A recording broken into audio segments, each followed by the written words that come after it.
En Europa del Este, pero particularmente de las distintas interpretaciones que mantienen vigencia respecto a lo que puede llegar a suceder a futuro, en un corto, en un mediano plazo, respecto a las determinaciones que ha adoptado el gobierno liderado por Vladimir Putin en torno a la República de Ucrania. Constituyen crímenes de guerra. ¿Podría ser este juzgado en la Corte Penal Internacional? ¿Sería más apropiado la conformación de un tribunal especial? Todas situaciones que sobrevuelan entre las principales autoridades, por ejemplo, europeas, sin escapar, por cierto, al alcance de la Organización de las Naciones Unidas. ¿Qué papel cumplen otro tipo de países menos desarrollados o con menor influencia desde el punto de vista jurídico? Vamos a dialogarlo ahora con uno de los principales especialistas que presenta esta situación,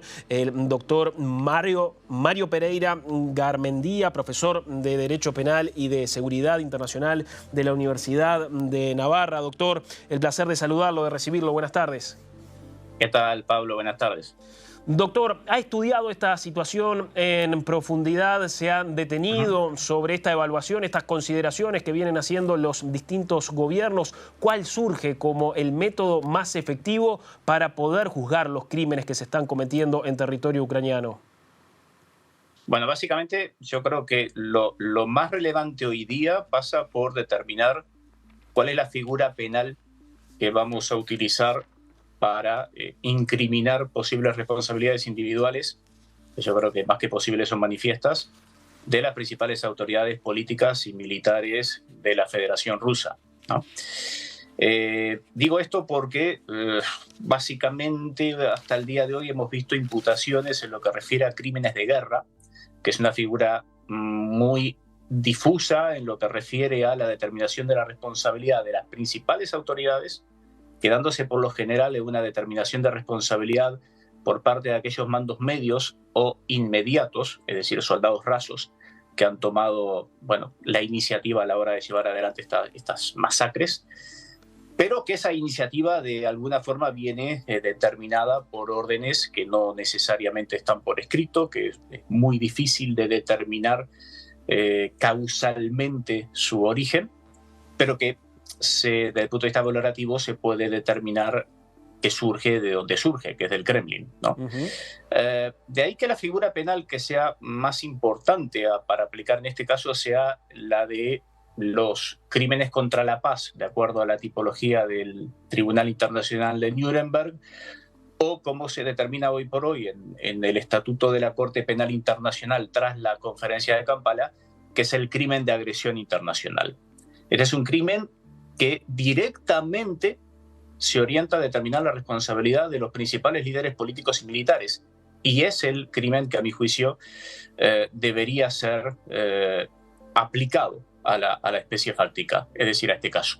Ahora, doctor, permítame, el crimen de agresión llevó muchos años para los países el poder generar su tipificación. ¿Considera usted que en esta oportunidad no caben dudas respecto a la responsabilidad que le cabe a Rusia respecto a esta tipología que también puede venir acompañada por el crimen de guerra o de lesa humanidad, tal lo establecido en el Estatuto de Roma?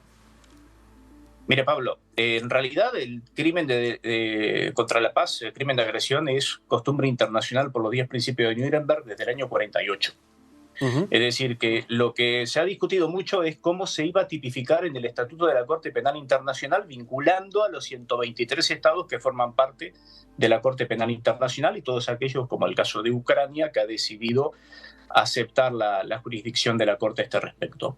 Y tiene complicaciones, por supuesto que tiene complicaciones, básicamente por la participación en todo esto del Consejo de Seguridad. No voy a entrar en detalles acerca del por qué, pero la posibilidad más que probable, más que posibilidad, una probabilidad alta de que sea vetada cualquier resolución a este respecto en el seno del Consejo de Seguridad complica que pueda asumir la Corte Penal Internacional jurisdicción al respecto.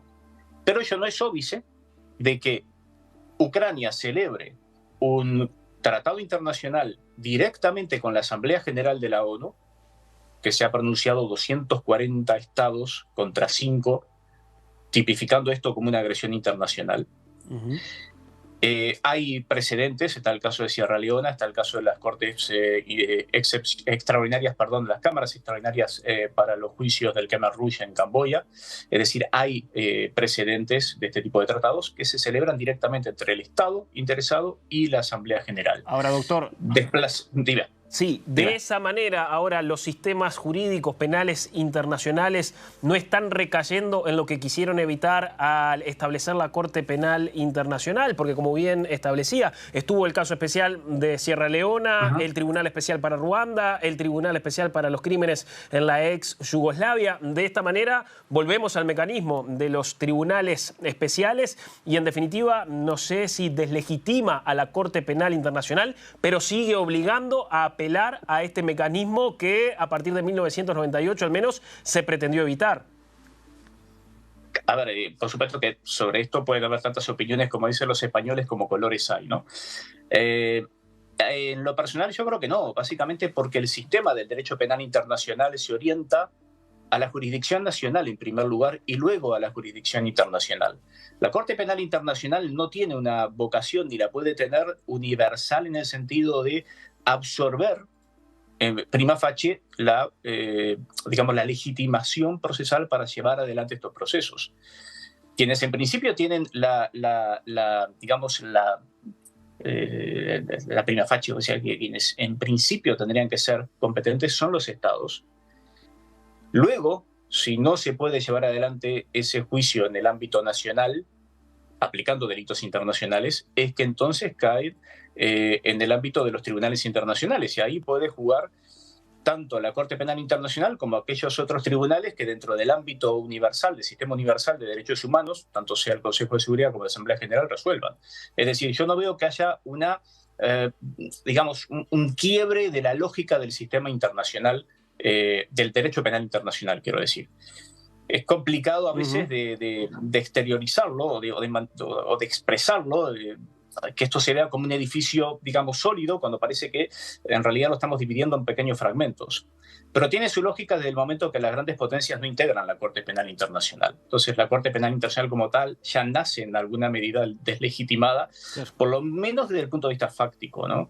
De poder tener esa vocación de ser, digamos, la prima ratio, ¿no? A la hora de llevar adelante estos juicios.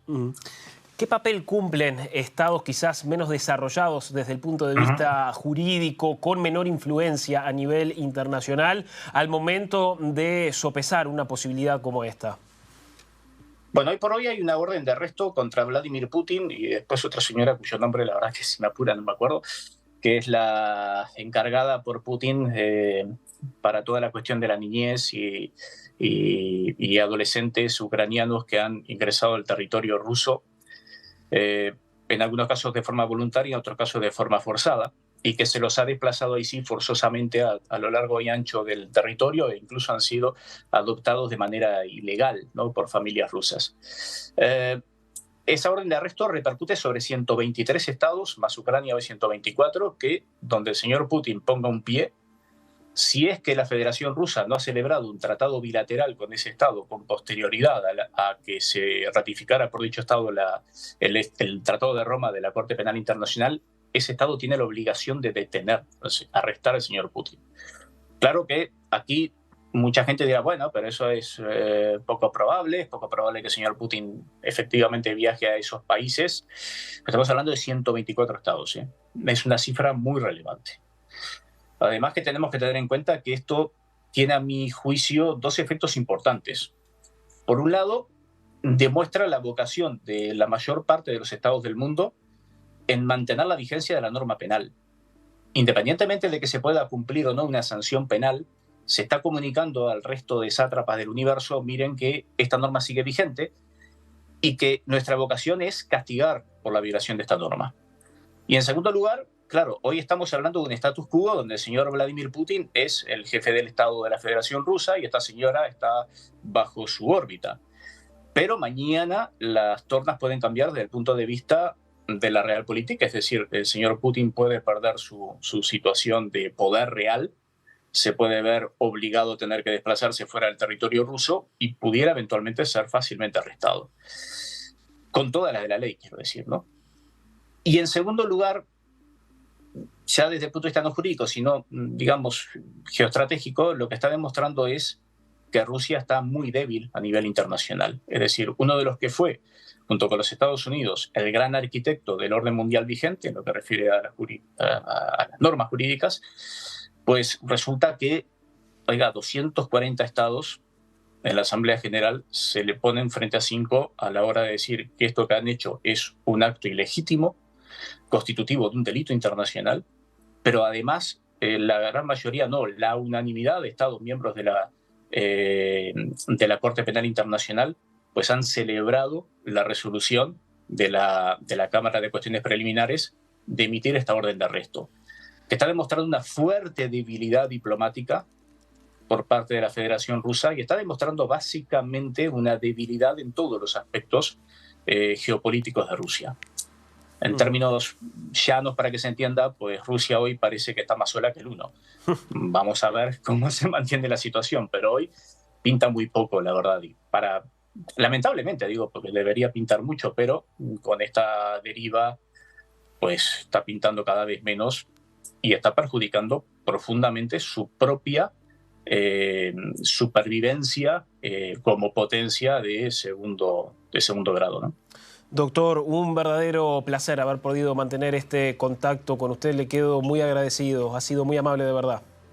No, el agradecido soy yo. Y bueno, y espero que se haya podido entender algo. Por la verdad que he llegado recién de un viaje largo y ya de por sí soy bastante entreverado para explicarme y no sé si he sido claro. Pero bueno, muchísimas gracias por la invitación y a las órdenes. Meridianamente gráfico, muy amable, doctor. Era Mario Pereira Garmendia, en directo desde España, especialista en Derecho Penal Internacional, docente de la Universidad de Navarra. Vamos a hacer ahora una pausa. Al regreso de la misma hay más información para seguir compartiendo con ustedes. Ya volvemos.